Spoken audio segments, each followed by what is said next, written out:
allez-vous? J'espère que vous allez bien, s'il vous plaît. Allez bien. Parce que par ici, encore une fois, c'est pas terrible. C'est pas ça. C'est pas ça du tout. Je vais essayer d'être brève et d'être précise et concise dans ce que je vais vous dire à partir de maintenant parce qu'on est le... On est quel jour? Parce qu'on est le 28 mai. Que dis-je? Le 29.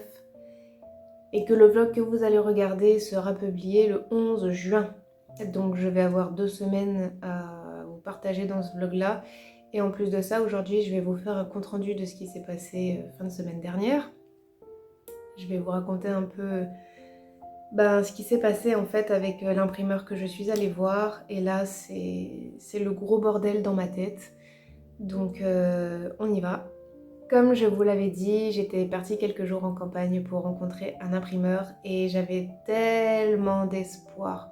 En fait, j'avais tellement d'espoir dans ces quelques jours pour les brocantes, pour l'imprimeur. J'ai tellement misé sur tout ça que ça a été l'échec total. Les brocantes, j'ai rien trouvé. Soit Emmaüs, Troc de Lille ou la ressourcerie, j'ai pas eu le temps d'y aller. Il n'y avait pas de vide-grenier les jours où j'y étais. Bon, en même temps, j'y étais que 3 jours, donc ça fait court. Il n'y avait rien. J'ai trouvé 2 choses pour mon univers, donc franchement, j'étais dégoûtée. Je pensais qu'en rentrant, j'aurais pu aménager tout ça et commencer à communiquer sur mon travail pour de vrai. Et en fait, non, il faut que je continue. Donc ça, grosse déception. Mais le pire de tout, c'est l'imprimeur. En soi, les rendez-vous téléphoniques que j'ai eu avec lui, ça s'est super bien passé. Il est professionnel. En plus, il est cool. Quand je l'ai rencontré, ça s'est bien fait. Je sais pas, il y a des fois, il y a des professionnels, vous sentez que il y a un feeling ou il y en a pas. Bah là, pour moi et pour lui aussi, je pense, il y a eu ce feeling. En tout cas, j'ai pas du tout eu la même impression et le même ressenti que lorsque je suis allée voir un imprimeur qui était à côté de chez moi, le fameux qui s'est trompé dans le montant de ses devis. Avec lui, ça s'est super bien passé, sauf que, gros malentendu, il m'avait expliqué par téléphone qu'il ne faisait pas de reliure cousue, qu'il faisait que de la reliure collée. Et moi dans ma tête, je vais vous montrer ce que j'avais dans ma tête et je n'avais rien compris, voilà. Donc bougez pas, bien évidemment, je fais la vidéo et je prends pas ce qu'il faut que je vous montre, donc je reviens. Nous revoilà. Donc, quand il m'a expliqué au téléphone qu'il ne faisait pas de reliure cousue, dans ma tête, ce que j'avais, qu'il ne faisait pas, c'était ça. Parce que là, en fait, il y a du tissu. Et je me suis dit, il y a du tissu, c'est cousu. Laurie Nounouille, bonjour. Où avez-vous mis votre cerveau? Ah, vous l'aviez perdu. Ça se voit, ça se sent, ça va pas du tout, ça. Eh oui, moi dans ma tête, le cousu, c'était ce genre de choses avec le tissu ici sur la tranche. Et le dos carré collé, moi c'était aussi, c'était ça quoi. Or, que ce soit un ouvrage comme celui-là, ou comme celui-là, ce sont tous les deux des reliures cousues. La reliure collée, Laurie, la reliure collée, c'est ça. Et on voit la différence. Déjà, on est sur de la couverture souple. Et ensuite, ici, quand on regarde bien, on a de la colle. Sauf que dans des ouvrages comme cela, on a des signatures. Et si on prend le milieu de la signature,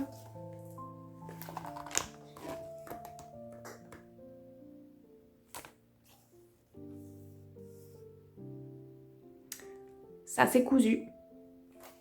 Voilà. Donc, j'arrive là-haut, au rendez-vous, toute contente, pleine de motivation, de bons trucs, parce que je me dis ça y est, enfin j'ai trouvé mon imprimeur. En plus, pour la partie logistique, ça sera simple pour moi. de travailler avec celui-là. Et je lui raconte mon projet, je lui montre mes illustrations, je lui parle de l'histoire et tout, je lui montre le livre que je veux, donc que je veux quelque chose comme ça. Et là il me dit par contre, je t'avais dit au téléphone, moi je fais pas ça. Moi je fais ça. Et là j'ai dit, ah bon? Il me dit oui, et là il m'explique la différence entre le cousu et le collé. Donc je lui montre la référence que moi j'avais en tête par rapport à la reliure cousue. Et voilà, je vous laisse imaginer la déception, la grosse déception, parce que quand on ne travaille pas dans un domaine, et ben moi j'avais pas du tout les bonnes références. Voilà. Donc on ne parlait pas de la même chose. Pour lui, il était clair et il a bien fait son travail, il a été professionnel, hein, il m'a dit qu'il le faisait pas, sauf que ben moi j'y connaissais rien encore et donc je pensais qu'il le faisait, ce que je voulais, et en fait non. Donc ça a été un gros, c'est d'ailleurs encore un gros coup au moral parce que quand tu te dis c'est bon, je suis on est mai, juin, juillet, août, septembre, on est à 4 mois du lancement du projet, j'ai trouvé le fournisseur, ça va bien se passer, c'est bon, j'ai plus ça à gérer, je suis sortie de tout ça parce que c'est long, c'est dur, en fait non, il faut continuer à chercher. C'est ce truc de se dire en fait, tu pensais avoir une épine du pied de sortie, en fait on te remet une grosse poutre. Ah bordel de... J'allais dire un gros mot méchant, j'allais dire un gros mot pas joli, mais pardon. Ça c'est quand je dis bordel de Luc, c'est que vraiment... Donc il va essayer de voir s'il peut trouver un imprimeur dans ses contacts, dans son réseau, si quelqu'un peut me faire quelque chose et que tout soit centralisé là-bas. Alors, forcément qu'il était moins cher, vu qu'on parle pas de la même chose. Ça paraît logique que de faire un bouquin comme ça, c'est pas du tout le même prix que de faire un bouquin comme ça, couverture souple. Forcément, il m'a donné un devis pour faire quelque chose comme ça. Donc oui, ça c'est beaucoup moins cher. Mais ça, ça, j'ai peur. Ça, j'ai peur. Parce que j'ai peur que ce soit le même prix partout, en fait. Je sais pas ce qui se passe avec le papier, avec... je sais pas ce qui se passe. J'arrive pas à trouver d'imprimeur. Oui, parce que là,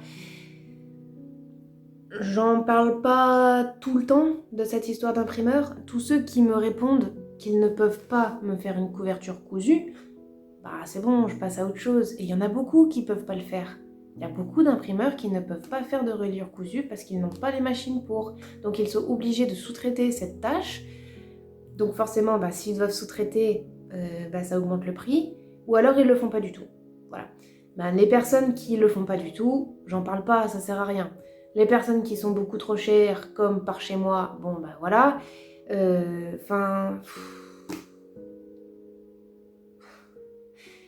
Donc là, je suis...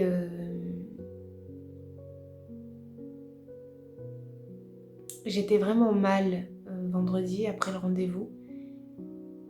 Et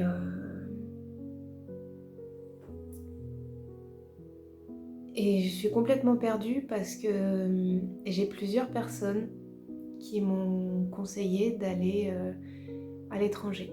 D'aller en Europe, que la qualité en Europe est aussi très bien, que les tarifs sont moins chers et que le service est tout aussi bon. J'ai une façon de vivre personnelle. Je fais attention à comment je consomme, tout ça. J'ai envie de consommer local, de consommer français dès que je peux. Ça fait depuis 2018 quand même, que 2018-2017 que je suis dans cette démarche de... J'ai jamais été dans la consommation, mais depuis 2018 j'ai ma conscience écologique qui s'est réveillée et je vis d'une certaine façon et je veux que mon entreprise reflète la façon que j'ai de vivre, j'ai envie que mon entreprise soit alignée avec la personne que je suis. Et en fait, mais c'est dur, c'est dur, c'est dur. J'ai peur que ça soit pas possible de trouver un imprimeur français. Alors si, peut-être ça sera possible de trouver un imprimeur en France, d'avoir un livre imprimé et fait en France, mais combien je vais le payer? Combien ça va coûter?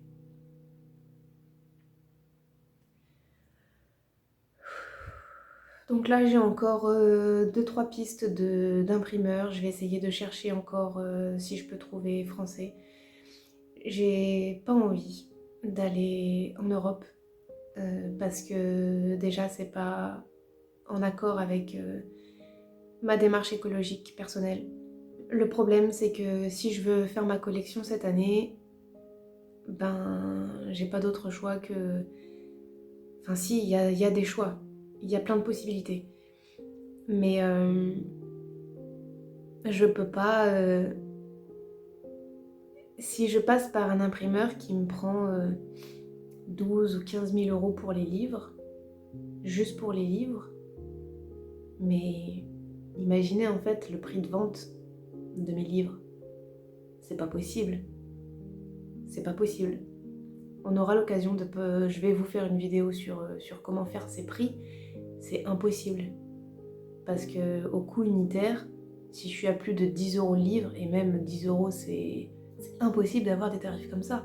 Je vais pas m'en sortir, ça sera invendable. Je peux pas vendre un livre à 40 ou 45 euros. Ça se vendra jamais. Donc tout ça, ça me prend la tête, vraiment. Ça me prend la tête. On m'a conseillé aussi de faire mon projet l'année prochaine. Parce que là, il y a une illustration que j'ai montrée à ma graphiste, je vous avais dit, enfin je vous en avais parlé dans le vlog d'avant et je vous avais pas répondu par rapport à ça, parce que j'étais partie sur autre chose. Il y a une illustration, elle m'a dit, c'est la moins bonne que toutes celles que tu as faites jusqu'à présent. Si elle a ce regard-là sur mon travail, je lui fais confiance. L'illustration en question, c'est une bibliothèque. Donc j'ai passé, je crois, 15 heures sur le croquis. Là, ça ira beaucoup plus vite parce que je vais le décalquer. Donc le croquis sera refait rapidement. Mais je vais devoir refaire cette illustration-là. Si ma graphiste me dit que quelque chose va pas, je vais refaire. Mais là, ça veut dire que j'ai une illustration en plus encore à faire. Donc je me dis, j'ai des choses à refaire. Je trouve pas d'imprimeur en France. En plus de ça, il faut que je prenne les délais. Imaginons que je trouve un imprimeur français, ou même, imaginons que je trouve n'importe quel imprimeur qui soit pas dans la zone où j'habite. Il y aura un délai d'impression et un délai de livraison. N'oublions pas que... Je prends mon agenda. Donc je me mets sur le planning annuel. Alors, mon livre est un calendrier de l'Avent. C'est-à-dire que tout le monde doit l'avoir dès le 1er décembre. C'est logique. Ce qui veut dire que la dernière semaine de novembre, il doit absolument rien se passer. Les derniers colis doivent arriver cette semaine-là. Et encore, novembre et décembre sont à cheval. Donc ça veut dire que la 3e semaine de novembre, c'est ma deadline. Là, j'ai pris ma deadline au 20 novembre. Le 20 novembre, il n'y a plus de colis ça doit être terminé. Voilà, ça doit être terminé. Les derniers colis pourront partir le 20 novembre ou plus tard. C'est ça ma deadline. Sauf que ma campagne Ulule, que je voulais faire en septembre, il y a une chance sur 2 pour qu'elle réussisse et il y a une chance sur 2 pour qu'elle réussisse pas. Bon, j'ai envie de vous dire, si elle réussit pas, j'aurai rien à faire, j'irai... J'allais dire, j'irai sauter par la fenêtre, mais non, je risque d'avoir mal, je suis au 4e étage, donc... Non, mais j'irai me terrer dans mon trou, j'irai, voilà, bref, j'irai déprimer dans mon coin. Mais si elle fonctionne ben il faut que je prenne en compte l'imprimeur. Je vais devoir lui dire, c'est bon, on peut commencer la production de ces livres-là. Mais je sais pas comment ça se passe en fait, il faut que je me renseigne par rapport à ça, je sais pas comment ça se passe par rapport à Ulule, si on peut débloquer une partie de l'argent à partir du moment où la campagne est atteinte, ou pas. Parce que si je fais terminer ma campagne fin septembre, pour la faire courir sur tout le mois de septembre, et que je dois prendre en compte 3 semaines à 1 mois de délai d'impression et de livraison, ça me porte à début novembre. Imaginons qu'il y ait plusieurs centaines de ventes. Allez, on essaye d'être un peu optimiste, je touche du bois. Bah, je vais être seule pour faire tout ça. Et est-ce que je vais réussir à envoyer tous les colis en 3 semaines? Bah non. Bah non. Il faut quand même que je mange, que je dorme. Enfin, c'est pas... Ça va être chaud patate. Donc ça veut dire que je dois décaler ma campagne Ulule. Sauf que la décaler, ça me la ferait mettre à cheval sur août et septembre. Sauf qu'en août, ben, les gens sont en vacances. Donc je me mets une balle dans le pied quelque part. Si elle se termine mi-septembre, il y aura la rentrée, tout ça. Donc je me dis que les gens ne seront pas non plus peut-être au rendez-vous. Je me dis, est-ce que je le fais quand même cette année ou pas en fait?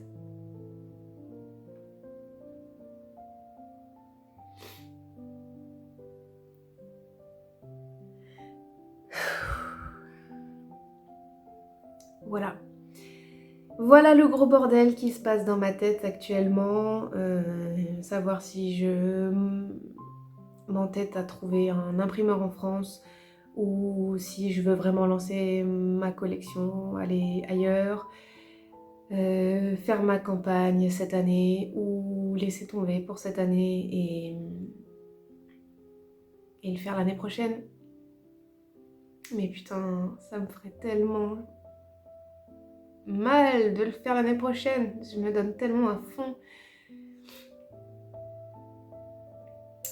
Donc voilà, depuis vendredi, là, c'est pas ça. Je me pose beaucoup de questions et c'est vrai que je serai plus large de le faire l'année prochaine. Là, si j'arrive à le faire cette année, mais là, plus le temps passe et plus je me dis que j'y arriverai pas. Autant au niveau du livre lui-même, autant au niveau de la trouvaille de fournisseurs, autant au niveau des délais. Parce que ce qui me fait peur, c'est de faire une campagne à 15 000, 15 000, 20 000, mais vous vous rendez compte? Ça marchera jamais. Ça ne marchera jamais. Jamais.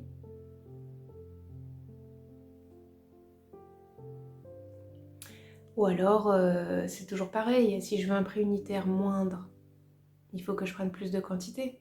Mais prendre plus de quantité, bah, ça augmente aussi la facture à la fin.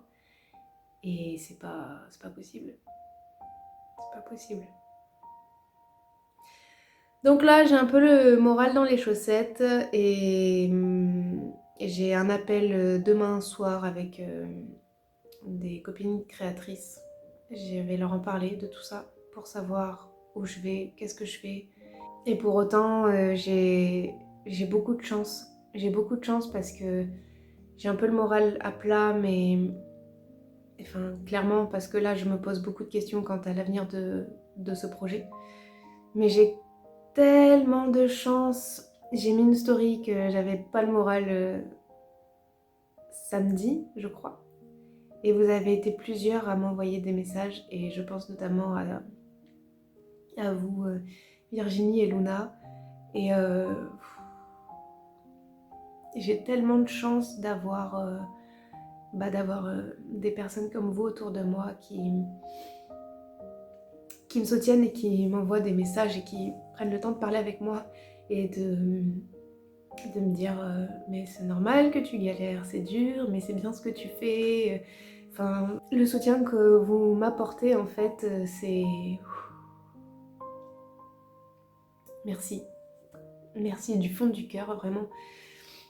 Parce que c'est le genre de choses que si jamais je mets un genou à terre, c'est le genre de choses, ben au moins ça me fait relever la tête et me dire bon, il faut que j'aille, faut pas que j'oublie qu'il faut que j'aille là-bas.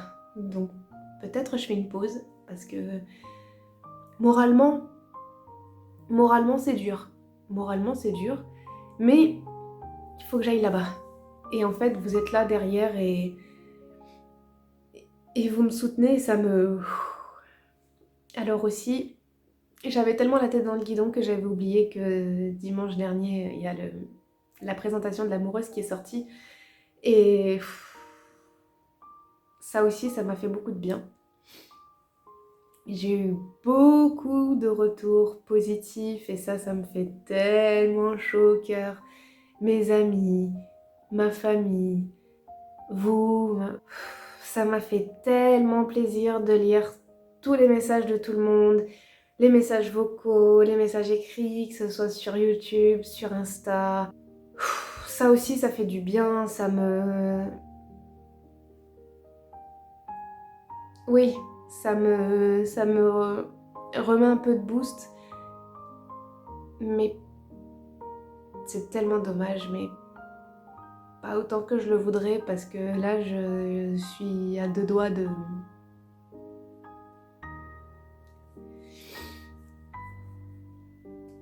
prendre des décisions radicales. Mais pour autant, ça fait quand même beaucoup de bien de se sentir soutenu, de se sentir que le travail plaît finalement, que l'histoire derrière plaît. Là, je sais pas si vous voyez un petit peu, mais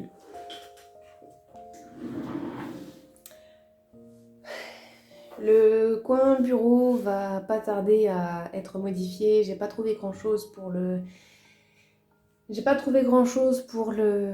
meubler comme je voudrais qu'il soit meublé, mais je continue de chercher et je me dis que déjà, même si c'est pas grand chose, je peux commencer à faire quelque chose pour commencer à partager sur Insta.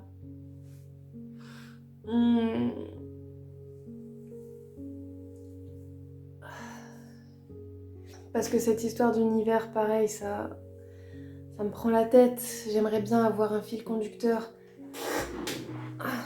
Que quand on vient sur mon compte Insta et quand on vient sur ma chaîne YouTube, il y ait quand même une cohérence, qu'on sache qu'on arrive à Lovely Snow. Même si on n'arrivera pas vraiment à Lovely Snow parce que je peux pas, Lovely Snow c'est là-dedans. Mais voilà, j'aimerais bien essayer de m'occuper de ça. Peut-être aussi que de m'occuper du décor, d'enlever tout ça là et de mettre un peu l'étagère que j'ai trouvée, la mettre au mur, enfin mettre un peu les petites choses que j'ai trouvées, ça va me dire allez Laurie c'est bon t'avances quoi. Moralement c'est pas facile. Bref, ça fait 30 minutes là que je vous parle. Je vais vous laisser là pour aujourd'hui, je vous tiendrai au courant dans la semaine. Je referai des points avec ma correctrice sur l'avancée de l'histoire et sur ma graphiste sur l'avancée du livre. Et je vous tiendrai au courant sur ce que je fais ou ce que je fais pas. À un moment donné, il va falloir que je me pose... Enfin, pas que je me pose des questions, mais que je revoie ma collection de Noël à la baisse. Parce que je ne pourrai pas faire tout ce que je voulais faire au départ. Le mug, ça sera pas possible. Faire d'autres produits qui sortent et qui ne soient pas du livre ou de la papeterie, je pense que ça sera pas possible. Ça m'ennuie parce que j'ai vu des campagnes Ulule avec beaucoup de produits, avec beaucoup de goodies, avec beaucoup de packs, avec des produits différents. Et en fait, 2023 c'est dur. 2023 c'est très dur. Donc je sais pas, je vais prendre le temps cette semaine de réfléchir à ce que je fais, ce que je fais pas, si je continue, si j'arrête. Parce que là...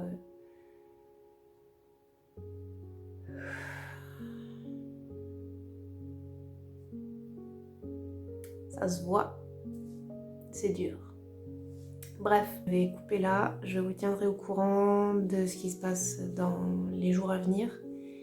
Encore une fois, merci, merci aux personnes qui sont là et qui me soutiennent et pour vos messages quasi quotidiens et merci, ça me fait trop chaud au cœur. Merci. Bon, bah, je vous dis à plus tard et j'espère que ça ira mieux et qu'on sera plus dans cette ambiance de déprime. Parce que là, ça, c'est pas moi. C'est pas moi du tout. Bon, bref, allez, je me tais. J'ai plein de choses à faire. Et je vous tiens au courant soon. Bonjour, bonjour. Comment ça va? On remarque un peu que c'est le jour et la nuit comparé au début de vidéo et maintenant. Et oui, ça va mieux et merci beaucoup parce que c'est beaucoup grâce à vous. Je vais vous expliquer, vous raconter un peu ce qui s'est passé ces 10 derniers jours pour qu'on en arrive à de la Laurie déprimée en début de vidéo à la Laurie un peu plus joyeuse aujourd'hui. On est le 8 juin et ces derniers jours ont été assez difficiles mentalement, moralement, psychologiquement et tutti quanti parce que, comme vous avez pu le voir, le rendez-vous avec l'imprimeur m'a vraiment secouée. Ce n'est pas uniquement dû au fait que l'imprimeur que je suis allée voir ne faisait pas le livre comme je voulais qu'il soit fait.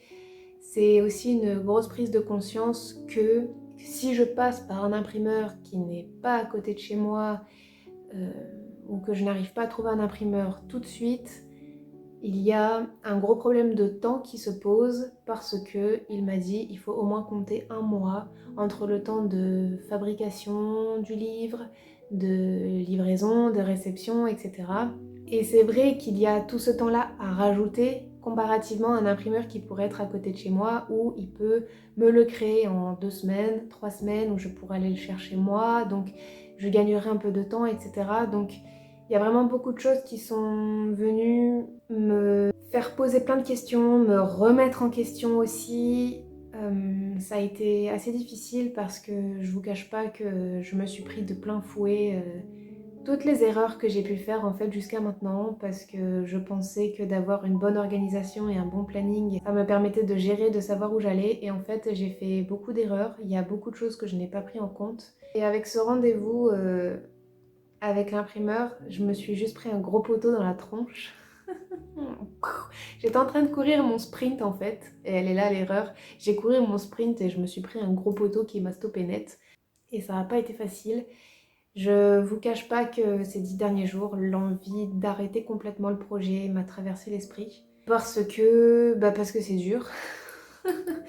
On va pas se mentir, hein, vous l'avez vu, vous aussi. Je sais qu'il y a des auto-entrepreneurs parmi nous, donc vous savez que l'entrepreneuriat c'est dur. Mais le milieu du livre, c'est dur. Il y a plein de choses à prendre en compte. Les tarifs qui ne cessent d'augmenter, c'est du gros n'importe quoi. Donc c'est dur, il faut avoir les reins solides et bien s'accrocher. Pendant ces 10 jours, j'ai fait beaucoup de rapprochements aussi entre ce que j'ai pu planifier pour moi, mon organisation, et je me suis dit, mais en fait, si j'avais vu ça en entreprise, si j'avais vu un manager, un ou une manager, imposer un rythme comme ça à son équipe, ça m'aurait sauté aux yeux. Je me serais dit, mais c'est irréalisable, le planning en question, c'est pas viable, c'est impossible à tenir. Temporellement, je sais pas si ça se dit, mais je vais utiliser ce mot-là, je sais pas comment le dire autrement. Au niveau du temps, temporellement, c'est impossible.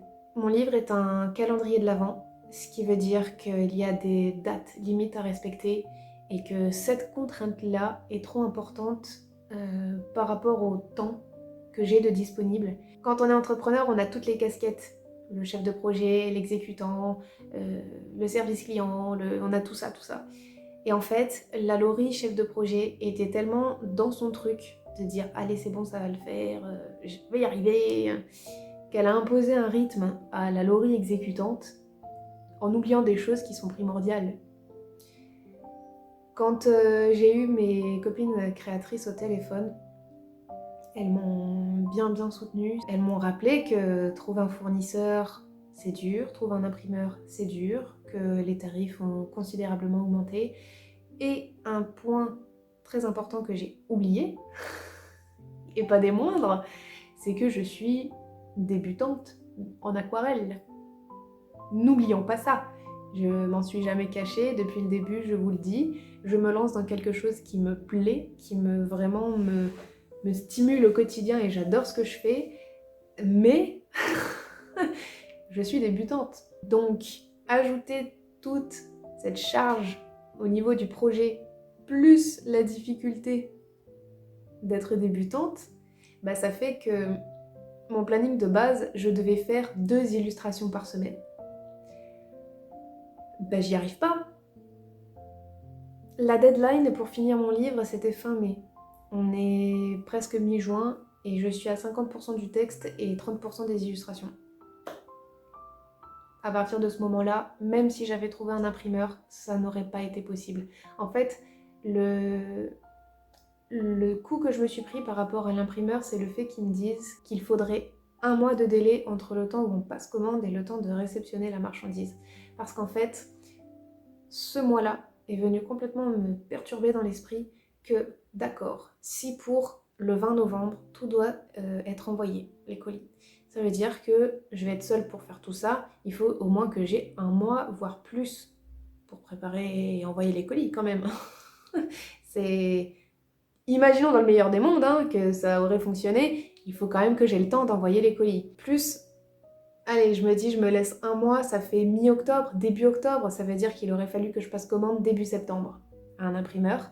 Début septembre, ça veut dire faire la campagne en août. Faire une campagne Ulule en août, alors que les gens sont en vacances, c'est clairement me tirer une balle dans le pied. On me l'a déconseillé et c'est tout à fait normal, c'est pas possible. En plus de ça, autre chose que j'ai oublié, comme une nouille, c'est que, étant donné que je n'ai pas réussi à terminer mon livre pour la deadline que je m'étais fixée au départ, comment je fais pour faire les autres illustrations des premiers annexes sur juillet et août, en sachant que j'ai déjà pas terminé le livre. Et en sachant qu'une campagne Ulule, ça se travaille, ça se communique. Donc ça veut dire qu'il aurait fallu que j'ajoute en plus à terminer le livre, les illustrations annexes, etc., rajouter la communication pour de la campagne Ulule. Plus le fait aussi, si j'ai toujours pas de fournisseur, ou imaginons que j'aurais réussi à en trouver un, faire des tests. Faire des tests, sauf que tant que j'ai pas fini le livre à 100%, je ne peux pas faire des tests d'impression pour avoir un livre test, pour voir comment ça peut rendre. Donc tout ça en fait, c'est pas possible. Il n'y a pas assez de temps. C'est pas possible. Voilà. Au niveau des faits, ce n'est pas possible. Donc tout ce que je viens de vous dire là, c'est un travail de plusieurs jours. J'ai écouté mes copines qui m'ont conseillé de reporter le projet. J'ai abandonné l'idée d'abandonner complètement parce que je ne peux pas abandonner ce projet parce que c'est ce qui me fait vivre depuis presque 1 an et qu'à ce jour, si je devais retourner en salariat, enfin je me sens pas prête encore à retourner dans le salariat, donc je n'abandonne pas ce projet. Par contre, la mauvaise nouvelle, c'est que je ne peux pas le sortir cette année et donc je vais devoir le sortir l'année prochaine. Et là où je suis dégoûtée, c'est que j'ai fait la présentation de l'amoureuse et que j'ai teasé pour cet hiver et qu'en fait cet hiver ça sera pas possible. Je ne sais pas si parmi vous il y avait des personnes qui espéraient avoir cette collection pour cette année, mais ça sera pas possible. Voilà, humainement, temporellement, tout, c'est pas possible. Il y a trop de choses que j'ai oublié de prendre en compte. J'ai envie de vous dire, l'entrepreneuriat, c'est ça aussi, c'est faire des erreurs et c'est apprendre surtout de ces erreurs. En 2018, j'ai entrepris un gros travail de développement personnel sur moi, parce que j'en avais vraiment besoin. Et depuis cette période-là, quand ça ne va pas, j'écris beaucoup, parce que j'ai besoin de sortir en fait les choses. Et c'est peut-être un peu bizarre, mais le fait de les voir écrites, ces choses-là, qui m'embrouillent l'esprit, j'ai l'impression de prendre plus de distance et d'avoir une vue globale d'ensemble où je peux mieux analyser la situation qui m'embête ou quelque chose qui me gêne pour pouvoir mieux travailler dessus, mieux l'appréhender, voir d'où ça vient, pourquoi c'est là, pourquoi je suis mal à cause de ça, blablabla. Dans mon ancien job, on avait eu aussi une formation de PNL. Et dans cette formation de PNL, c'est super intéressant la PNL, on nous dit qu'il faut se baser uniquement sur les faits. Qu'à partir du moment où on prend en compte les émotions, eh ben, nos prises de décision peuvent être faussées parce que les émotions vont nous diriger vers un chemin ou un autre, alors que si on se base uniquement sur les faits, pas d'émotions qui rentrent en compte, donc on n'est plus à même de prendre une décision juste. Et donc c'est ma façon de sortir et d'écrire les choses, plus de me concentrer uniquement sur les faits, qui m'a fait prendre la décision de repousser le projet à l'année prochaine. Et je vais vous dire les erreurs que j'ai pu faire pour en arriver à cette décision. Parce que si vous voulez vous lancer dans un projet comme celui-là aussi, ben, évitez de refaire les mêmes erreurs que moi. Alors déjà, je prends mon petit tableau. J'ai noté les pour et les contre de faire le projet, enfin de sortir le projet en octobre. Bah tout simplement, je viens de le dire, hein, j'ai pas le temps de le... J'aurai très sûrement pas le temps de finir mon livre. Et pourquoi en fait j'en aurai pas le temps? Parce que je suis sur YouTube depuis janvier. Mais YouTube ça prend du temps. Même si j'ai accordé une journée de montage à YouTube depuis le mois de janvier, j'ai eu une grosse période pendant plusieurs semaines, voire mois, où monter mes vidéos en une journée c'était impossible. Parce que pour faire une vidéo, il n'y a pas que le montage, il y a filmer, monter, faire la miniature et faire la description. Et tout ça, ça prend du temps quand on n'y connaît rien, quand on débarque et quand on s'auto-forme et quand on est seul à faire ça, encore une fois, c'est chronophage. Alors c'est super intéressant, c'est super sympa parce que c'est une autre forme de créativité, mais ça prend du temps. Et au début, ce que je faisais, c'est que je me filmais et tout de suite après, je revisionnais ce que j'avais déjà filmé pour voir si j'avais bien dit les choses, si j'avais pas oublié quelque chose, s'il fallait que je redise une phrase d'une certaine façon, que je fasse des explications, etc., etc. Donc, imaginons, je me filme pendant 1 heure. Après, je repasse 1 heure à regarder. Bon, déjà, il y a 2 heures qui sont parties. Si je dois me refilmer après, ça rajoute encore du temps. Donc, on prend une demi-journée de tournage. Ensuite, on ajoute une journée de montage. Sauf que, au début, le montage, c'était très très long. J'ai passé encore une fois, plusieurs semaines, voire mois, à monter pendant 2 jours. Parce que pareil, les miniatures, là ça va, j'arrive à aller un peu plus vite.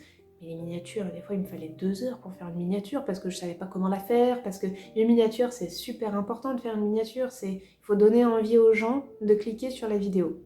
Voilà. Avec juste la miniature et le titre, il faut qu'on donne envie aux gens de cliquer. Et ce que je trouve dommage, c'est que notre contenu n'est pas visualisé jusqu'au bout si notre miniature et notre titre n'accrochent pas. Et c'est dommage parce qu'il y a des chaînes qui existent et qui mériteraient d'être connues, d'être développées.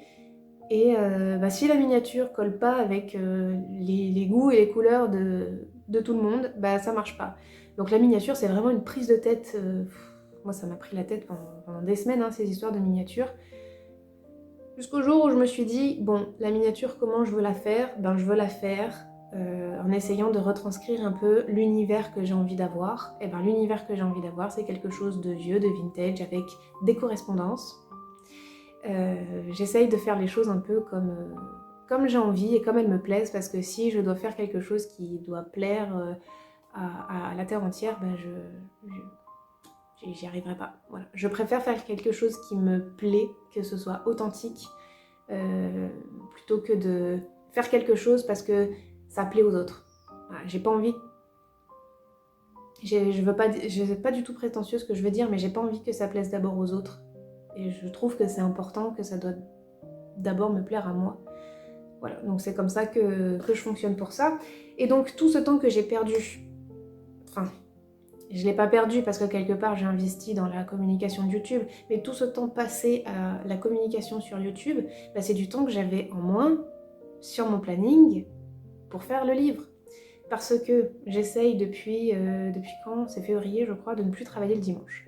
Donc j'arrive depuis février à ne plus travailler le dimanche.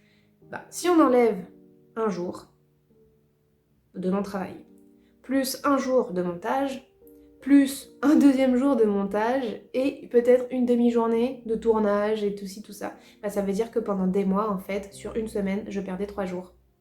Et faire 2 illustrations par semaine en 3 jours, en prenant en compte que je suis débutante, ça marche pas. C'est pas possible. Voilà, c'est pas possible. Donc, première erreur, de ne pas avoir pris ça en compte. Donc pas assez de temps. Je n'ai toujours pas trouvé les fournisseurs, que ce soit imprimeur ou autre fournisseur de quoi que ce soit. Tant que je n'ai pas trouvé de fournisseur, la phase de test ne peut pas commencer. Mais de toute façon, les phases de test, vu que je n'ai pas les illustrations qui correspondent à certains produits que j'aimerais faire, faire des tests, j'ai envie de vous dire, c'est bien. Mais si j'ai pas l'illustration qui va avec le produit, ça sert à rien de faire un test. Donc voilà. Autre chose aussi très importante, je n'ai toujours pas d'univers. On me dit que je me prends trop la tête avec mon histoire d'univers, mais je suis une consommatrice de vlogs. Je suis une consommatrice et une fidèle adepte de la plateforme YouTube. Pourquoi je suis dessus? Pourquoi je suis certaines personnes et pas d'autres? Parce que j'aime leur univers. Tout simplement. Parce que quand je vais sur une chaîne de vlog, je sais que chez telle ou telle personne, je vais me retrouver dans telle ou telle ambiance. Si je suis une chaîne de tuto, je vais suivre cette chaîne de tuto en particulier parce que j'aime bien la personne, parce que j'aime bien sa façon de présenter les choses, d'expliquer les choses, etc., etc. Si je tombe sur une chaîne qui ne me plaît pas, je ne vais pas accrocher en fait. Voilà. Donc l'univers, c'est super important. Si je n'ai pas d'univers dans ma chaîne YouTube et sur mon compte Insta, comment je fais pour présenter mon travail, comment je fais pour vous emmener avec moi en fait dans cette aventure de Lovely Snow, de l'amoureuse, etc. Si déjà quand on arrive par chez moi, sur mes réseaux, on ne sait pas où on est. À ce jour, en 2023, c'est le mot, mais le marketing est super important. Et l'univers fait partie du marketing, c'est l'image de marque. On est obligé aujourd'hui d'avoir un univers parce que ça permet d'être reconnu et reconnaissable par rapport aux autres. C'est ce qui fait un peu notre marque de fabrique. Donc cette histoire d'univers, ça me rajoute un stress et une pression supplémentaire de me dire, tant que je n'ai pas d'univers, je ne peux pas vraiment déjà commencer à montrer mon travail sur Instagram. Je ne peux pas faire de communication, des reels, etc. ou même faire des vidéos YouTube avec cet univers ancien que j'aimerais donner. Voilà, c'est chiant. Donc ça rajoute un point dans la colonne du contre. Ensuite, je remercie toutes les personnes qui sont là depuis le début et les personnes qui nous rejoignent. Mais un détail aussi flagrant, c'est que mon audience est toute petite. Ce n'est pas parce qu'on est 120 sur YouTube et presque 200 sur Insta que déjà c'est possible qu'il y ait des personnes qui me suivent sur les deux plateformes. Donc c'est pas dit qu'il y ait 300 personnes qui me suivent. Et imaginons qu'il y ait 300 personnes, ça ne veut pas dire que parce que j'ai 300 personnes qui me suivent sur les réseaux, j'ai 300 clients potentiels. Ça ne veut absolument rien dire du tout. Donc, une mauvaise communication, en tout cas. Bon, elle n'est pas mauvaise, faut pas que je m'auto-flagelle comme ça. Je n'ai pas d'univers, je n'ai pas de style, je n'ai pas de... Voilà, j'ai pas tout ça. Plus, pas beaucoup de visibilité. Là, c'est pas une balle que je me tire dans le pied si je continue à le faire pour cette année, c'est je me coupe les jambes. Clairement, je me coupe les jambes. Voilà. Ensuite de ça, à force d'avoir eu la tête trop dans le guidon, ma vie sociale, une bulle. Et aussi, j'ai rajouté un point que franchement, je suis stressée. Voilà, on va pas se le cacher. Il y a beaucoup de nuits où je ne dors pas, où je me réveille en pleine nuit de me dire « Laurie, pourquoi tu dors? Il faut que tu fasses ci, il faut que tu fasses ça. » Voilà, donc tout ça, ce sont les points négatifs que j'ai oublié de prendre en compte dès le départ, ou alors même si je les avais pris en compte, notamment par rapport à l'univers, ça se fait pas comme ça. Voilà. L'univers, surtout celui que je veux, il faut que j'aille chiner, il faut que je trouve des objets qui me plaisent, j'en trouve pas tout le temps, c'est long, voilà, tout ce qu'il faut faire prend du temps et j'ai sous-estimé en fait l'ampleur du projet. Voilà, c'est pas la première fois que je le dis et je m'en rends compte maintenant avec tout ça. J'ai voulu aller trop vite, j'ai clairement fait un sprint et en fait ce projet-là c'est un marathon donc voilà tout ce qui s'est passé dans ma tête ces derniers jours. Accepter tout ça, ça a été assez dur parce que il faut reconnaître que j'ai fait des erreurs et se dire que en fait depuis le départ je partais sur la mauvaise route, c'est dur parce que je pensais pas que j'étais sur la mauvaise route. Donc ça a été un peu dur à digérer. Mais étant donné que ce tableau-là de pour et de contre c'est basé uniquement sur les faits, et bien si tous ces faits-là sont contre le fait de sortir ce projet pour cette année, et bien à contrario, ce sont des points positifs pour reporter le projet. C'est-à-dire que si je sors mon projet l'année prochaine, j'aurai plus de temps pour chercher et pour trouver des fournisseurs. Si j'ai plus de temps pour trouver mes fournisseurs, et à un moment donné, je vais bien arriver à en trouver un ou deux ou trois et je pourrais lancer mes phases de test et donc je pourrais voir ce que je vais vendre. Faut quand même avoir des produits de qualité, hein, je veux de la qualité. Donc le temps pour faire les tests, j'ai le temps aussi de finir mes illustrations parce que je sais vraiment pas où j'avais mis mon cerveau pendant la première période de planification parce que je n'ai pas 24 illustrations pour le livre. Il y a la couverture aussi, ça fait 25. Non, elle est toujours pas commencée depuis. Hein. Mais entre les motifs qu'il va y avoir dans le livre, entre les autres illustrations qu'il va y avoir pour les cartes, pour les marque-pages, pour les produits annexes, j'aimerais bien faire un mug, éventuellement faire un tote bag ou faire d'autres produits. Tout ça, c'est des illustrations en plus. Donc je suis à peu près à 35 illustrations. Sauf que dans mon planning, j'avais pris jusqu'en mai, juin, de finir tout ce qui concerne le livre et que juillet et août, je prenais ce temps-là pour faire mes autres illustrations. À partir du moment où, à ce jour, je suis à 50% du texte fait et 30% des illustrations faites, c'est impossible. Voilà. Donc, en reportant le projet, j'aurai plus de temps pour faire mes illustrations. Toutes mes illustrations. J'aurai le temps aussi de peaufiner mes textes parce que le fait que tout aille bien au niveau des textes, donc ça c'est vraiment une bonne nouvelle. Je me rends compte que pour certaines histoires, oui j'ai 2 pages pleines, mais parce que j'ai beaucoup de choses à dire. Il y a d'autres histoires où c'est 1 page et demie.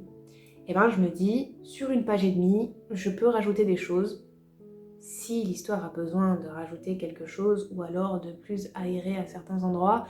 On a de la place en fait pour peaufiner, embellir, améliorer l'histoire. Voilà. Autre point important aussi, j'ai fait un point avec ma correctrice cette semaine. La deadline que je lui avais dit au début quand j'ai commencé à travailler avec elle, c'était juin. Et donc elle, dans son organisation, évidemment qu'elle a mis la deadline à mon projet en juin. Le fait que je repousse le projet à l'année prochaine, elle n'avait pas prévu ça et il est tout à fait normal qu'on ne travaille pas ensemble pendant 1 an parce qu'il faut bien sûr qu'elle puisse travailler sur d'autres projets. Donc là, la deadline qu'on a au niveau écriture, c'est août. Voilà. C'est-à-dire que toutes ces questions de planning, je vous en reparlerai la semaine prochaine parce que je l'ai fait, il est là et c'est à partir de la semaine prochaine que ça va commencer dans le dur. Mais pour l'histoire de la correction devra être terminée pour juillet et prendre le mois d'août pour de la relecture et voir si tout va bien pour que septembre, on n'ait plus de texte à travailler. Voilà. J'aurai aussi évidemment du temps pour faire mon univers et aussi j'aurai éventuellement du temps pour moi. Ce qui n'était pas le cas jusqu'à présent. Et oui, par contre, le contre, c'est que si je m'étais lancée si j'avais réussi en tout cas à faire mon projet cette année, si ça avait fonctionné, Ça m'aurait rassurée de me dire que je pars dans la bonne direction, je pars sur la bonne voie.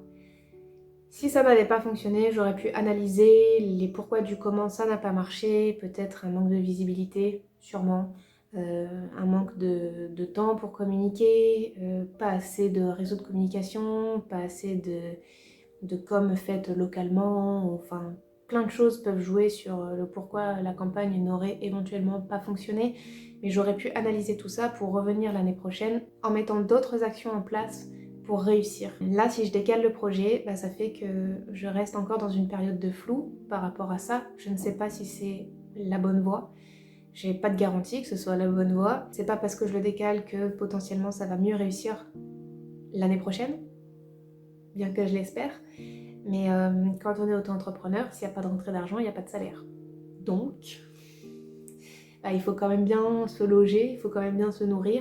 Et là où ça m'a fait péter un plomb aussi pendant ces 10 jours, c'est de me dire quel va être mon avenir professionnel et personnel.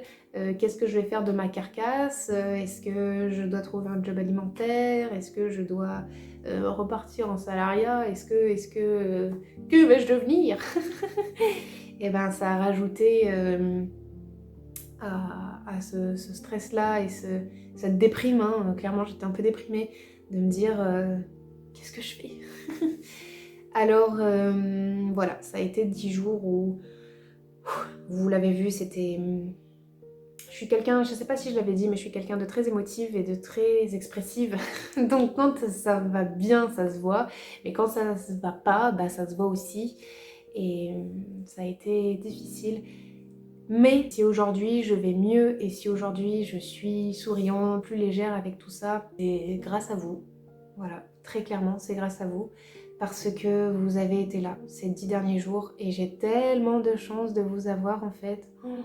Vous pouvez pas vous imaginer le bien que vous m'avez fait dans les mots, les messages que vous m'avez envoyés. Sur la dizaine de jours, j'ai eu peut-être 1 ou 2 messages par jour, que ce soit sur YouTube ou que ce soit en message privé sur Insta, de vous qui me disiez de continuer de croire en mon projet, c'est pas grave si j'arrive pas à passer par la grande porte, trouver une autre solution pour passer, de pas baisser les bras, d'y croire, de persévérer, etc.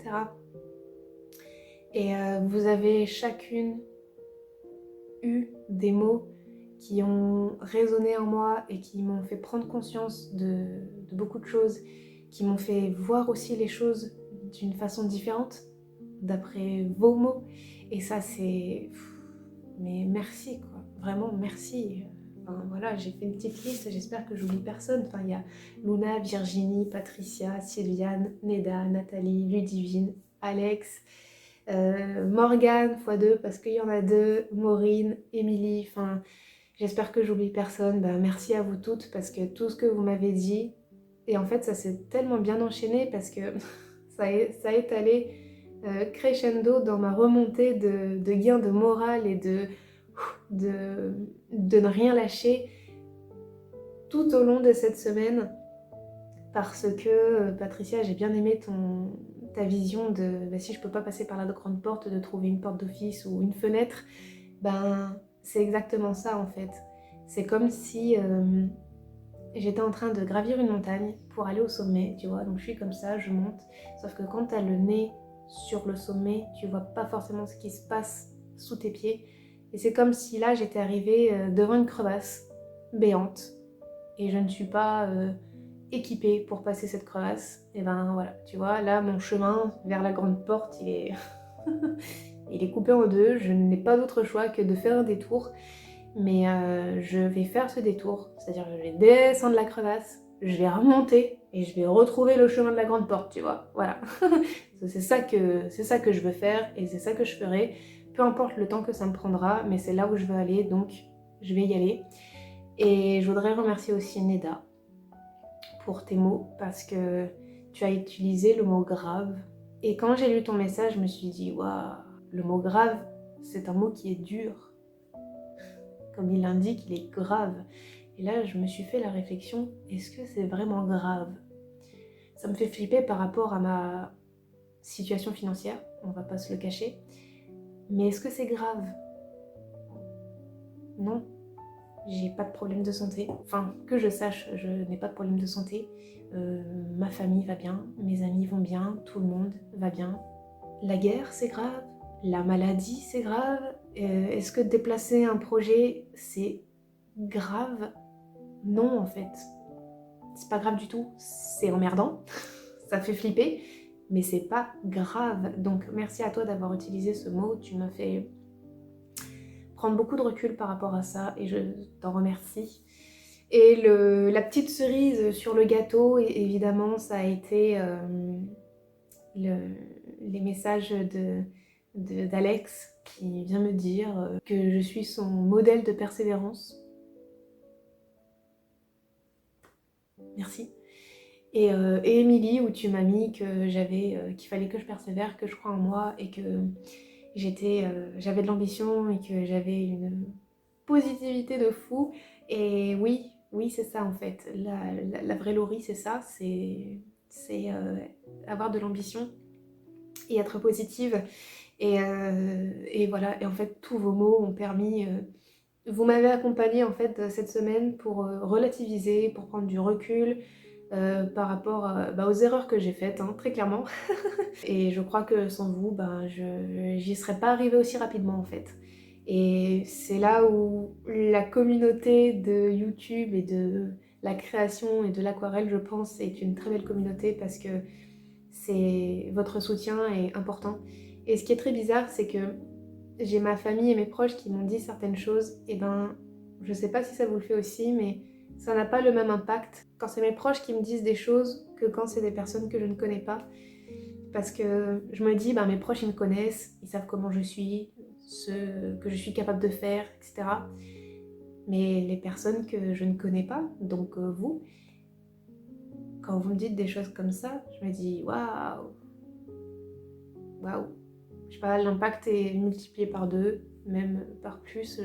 Je ne sais pas si c'est normal, mais en tout cas, voilà. Merci à chacune d'entre vous d'avoir pris le temps de me soutenir comme ça.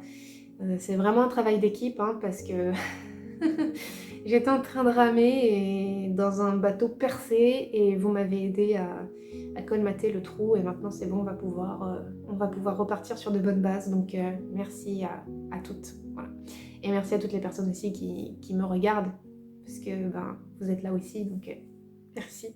Voilà ce qui s'est passé ces derniers jours, voilà où on en est à ce jour.